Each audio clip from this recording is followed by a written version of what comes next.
La maison médicale de garde est un organisme situé à l'hôpital du Taonnet. Son but est de désengorger le service des urgences en prenant à sa charge les soins relevant de la médecine de ville plutôt que des urgences.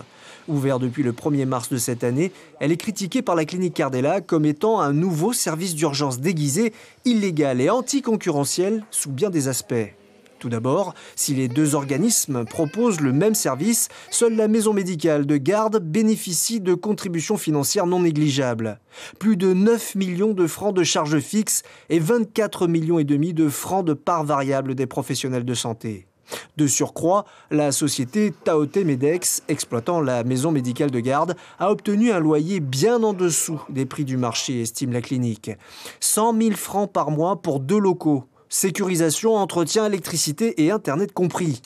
Et Cardella de rajouter que le ministre de la Santé, Jacques Raynal, a exercé une influence forte pour que la CPS et le CHPF signent la convention d'expérimentation de la maison médicale de garde. Projet qu'il reconnaît avoir monté lui-même, chose illégale selon les dispositions de la loi organique de février 2004.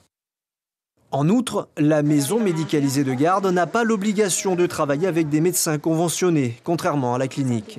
Elle n'a pas non plus l'obligation de fournir des comptes détaillés relatifs à ses budgets alors qu'elle perçoit des fonds publics. Enfin, la procédure de passation des marchés n'aurait pas été respectée, notamment la procédure de publicité et de mise en concurrence. Pour toutes ces raisons, la clinique Cardella demande au tribunal administratif l'annulation de la convention de mise en place de la maison médicalisée de garde. Ni le ministre de la Santé, ni le gouvernement n'ont souhaité s'exprimer.